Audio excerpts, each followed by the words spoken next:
I feel like growing up, we look at our grandmas, as our everything. Got that saying that says, I'm grandma's baby, granny's baby. We grow up looking to them with so much love, bro, and so much passion. It gets to a point where, I used to spend so much time with my granny growing up to the point where my parents became jealous. I didn't even want to go home sometimes, bro. I loved my granny that much. And I still do love my granny. With that being said, let's take a trip to New York, man. We got this grandma. She ended up, you know, poisoning her daughter along with her grandbaby. They're looking at it right now as a poisoning. That shit is sad. And I wonder what happened that caused her to want to do something like that, bro. This is somebody's grandma. I ain't gonna say too much. Let's check this one out, family. Grandmother poisoned her daughter and four grandchildren in an alleged murder-suicide in upstate New York. Investigators found the six family members dead in an apartment in Mechanicville, about 20 miles north of Albany. The victims range in age from 10 to 44, and police believe that the 64-year-old grandmother poisoned them with prescription and over-the-counter medicine. Evidence recovered during the investigation, including a handwritten note and other circumstantial evidence, strongly suggests that Amy Steadman was involved in the deaths. Police say they are still reviewing the toxicology and autopsy results to determine exactly what happened. Deaths of 6 people in Mechanicville, New York as a crime. 4 children between the ages of 10 and 13 were killed along with their mother and their grandmother. Police say that they found a note inside the apartment where the bodies were found and believe the grandmother was involved in the deaths. Autopsies will determine the cause of death, but police are calling it a mass poisoning. Until we get the cause and manner certified, we can't speculate on the involvement of all persons. I will say that there is recovered evidence inside the apartment to indicate intentional poisoning, to include numerous prescription and over-the-counter medications. Authorities were originally called there for a welfare check. They say it looked like the bodies were there for an extended period of time. The father of the children has been notified.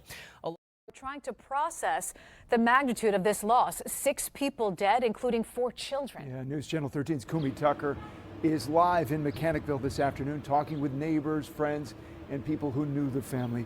Kumi, good afternoon to you.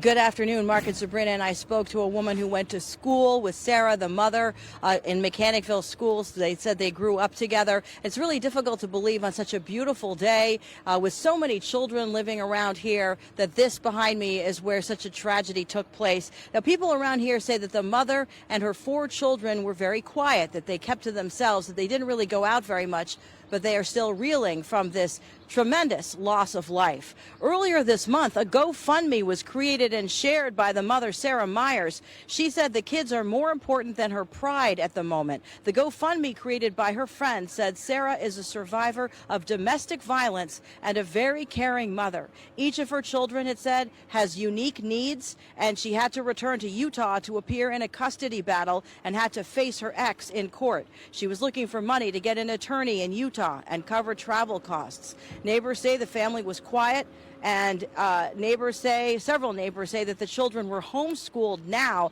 but haven't always been. And while things aren't always quiet around here, this tragedy has been quite a shock. Yeah, a lot of people were outside acting like, I don't know, like they cared. Like everybody was like mourning as if they knew the people, but nobody ever like talked to them. I've never even seen the people, honestly. Not so much today, I guess, besides the road being closed down, more so yesterday. It's everybody out gossiping and being nosy. You know, a lot of people calling, checking on everyone here, actually.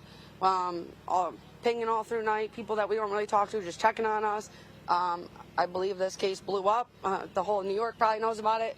People from Florida have called some of my friends to check on them. So I think it not only impacted Mechanicville, but the state and maybe further. And one mother said that her daughter was really hesitant about going to school today, but tomorrow was the last day and she really wanted to go, so she did go. And she said it made her feel better that the school had something prepared for the children. The response from the Mechanicville School District, that is coming up new at 4:30. And just announced now, there is a candlelight vigil being planned for tonight at 7 o'clock at Talmadge Park for anyone who wants to show their support. And again, you really get the sense from walking around here and talking to people that while at this point now it's been almost 24 hours with the news crews and the police here, but still the loss of 4 children and 2 adults in this apartment in a pretty quiet neighborhood is really being felt. And again, it's also a greater effect around the city of Mechanicville as a whole. Reporting live in Mechanicville, Kumi Tucker, News Channel 13.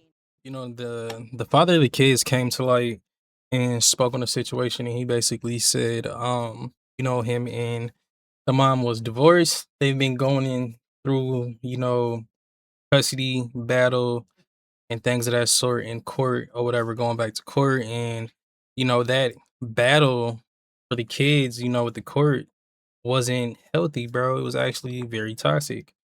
And he eventually won, and the kids was getting ready. He said he feels like the mom and the grandma, they basically um planned this out or whatever, because you know he was literally about to take the kids to Utah for 60 days.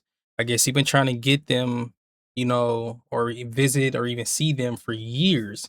And out of the 6 years he said, or 5 to 6 years that he said, you know, that he been fighting for them, he finally won and was able to get 60 days with them. They were supposed to go to Utah. Now in the video, they said that the mom was going back and forth from where she's at now to Utah or court with him due to this or whatever. I guess she wasn't winning, bro. And I guess the dad ended up winning, you know, and things was set up for him to take them out to Utah for 60 days and to do fun stuff and things of that nature. And then he ended up getting this call. You know, it's a sad situation, bro. There's really not too much information surrounding this story, just based off what the dad is saying. You know, we won't get the mom side of the story because she's no longer here, as long as with the grandma. The only person that really have an idea or insight on what exactly happened is the dad, bro. And he's coming to light and he's devastated about this shit because he literally was just about to get his kids and he won that court case just for this to happen. And it sounds like to me that whole custody battle and court situation with them just wasn't bad, bro. It was toxic and a lot of shit was going on with it, you know, from the mom and the grandma side, as long as from his side too. So sad situation, bro. Can you imagine, you know, finally winning your court case, and you get a call that your kids, bro, is no longer here no more. And the people who did it was the ones that you thought they was supposed to be the safest with. That sucks. That's terrible, bro. That's sad. I don't it's it'd be kind of crazy when I be doing these videos because it'd be like one week it'd be hella shootings and young people getting shot and shootings at graduations and all these crazy type of videos, and then it transitions back to the kids and the babies, bro. It literally transitions back to what's going on with kids and kids losing their lives and things of that sort. This shit is sad, bro, because it's a never ending cycle with all these stories that I react to, and you know, it be messing me up, bro. Even when I'm done posting these videos, it be sticking inside my mind, and that's why I be trying to follow up with these videos and give you guys updates. But like I said, man, I ain't gonna say too much, bro. It's a sad situation. Prayers go out to those babies and the family members that actually did care about them or whatever. Hopefully they do got family that's caring about them, and you know they have a beautiful funeral and things of that sort. But it's sad, bro. We really living in the last days. It's a lot of shit that's going on out here that sometimes I can't even grasp. But I ain't gonna say too much. I feel like I said too much already. Y'all let me know what y'all think about this video in the comments. You already know what we like to do here on this channel is talk about it. Make sure you hype your boy up if you haven't already. I do appreciate the ones who hype me up. Make sure you hit that subscribe button. We're gonna keep the reaction videos coming. We almost are on almost there to 10K subscribers. So let's just keep pushing, family. But I'm out of here. Peace, love, my boy DJ. I'm gone.